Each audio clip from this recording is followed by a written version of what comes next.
try to protect you so you don't get hurt anymore. How many people were in your house that night? 2. I fighted back.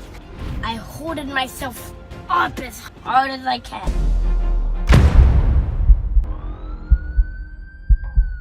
Seven-year-old Nathaniel Burton once told his grandmother something chilling. "Mommy is going to kill me one day." At the time, it sounded like the imagination of a scared child.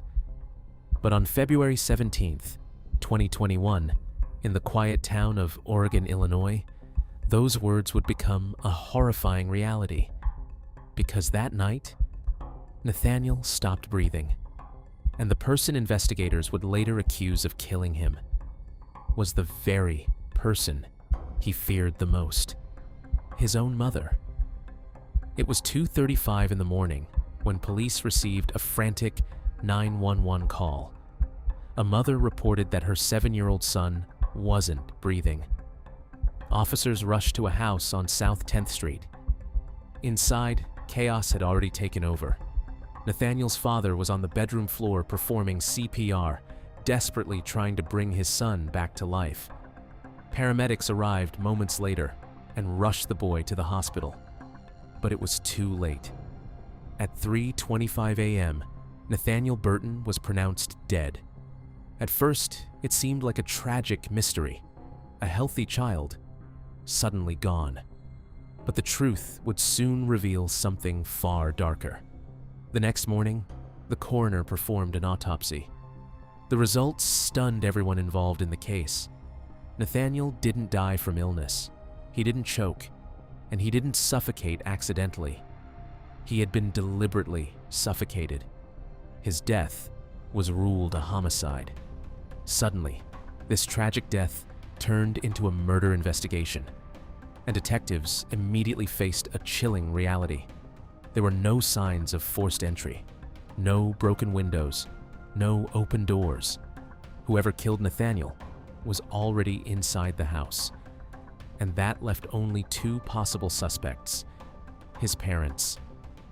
Detectives began questioning Nathaniel's father.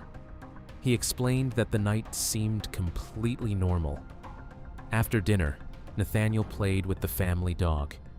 Around 8:30 p.m., he went to bed. His father read him a bedtime story, tucked him in, and said goodnight. Later that evening, he and his wife watched television. Around 9:30 p.m., he went to sleep. Then, suddenly, hours later, his wife woke him up in a panic.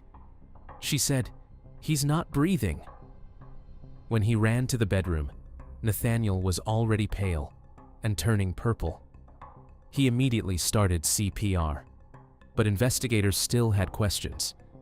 Because between 9:30 p.m. and 2:30 a.m., no one knew what happened inside that house. Then Nathaniel's grandmother came forward, and what she told police changed everything. According to her, Nathaniel had been afraid for a long time. He told her that sometimes his mother would come into his room at night, and she would put a pillow over his face. Other times, he said she would hold him underwater in the bathtub. At first, the grandmother thought the boy might be exaggerating, but then she began noticing something else: bruises, marks on his back, and stories that became more and more disturbing. She reported her concerns to child services, but nothing changed.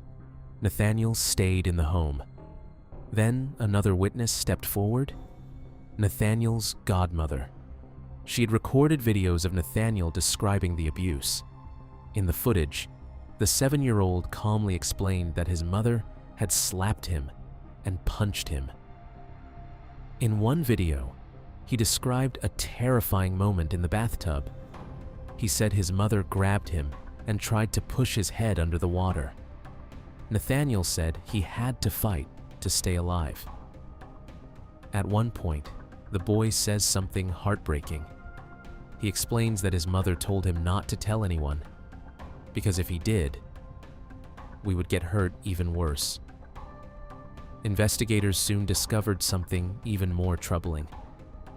Nathaniel's family had reported concerns about abuse multiple times. Records showed that Child Services had visited the home several times between 2018 and 2021. But no charges were filed. Nathaniel remained with his parents. For many people who later followed the case, this became the most disturbing part of the story. Warning signs had been there for years, but no one was able to stop what was coming. During their investigation, detectives searched Sarah Safranik's phone. What they found there became critical evidence. Her Google search history raised serious red flags. Combined with witness statements, videos, and past abuse reports, investigators believed they finally had enough evidence to act.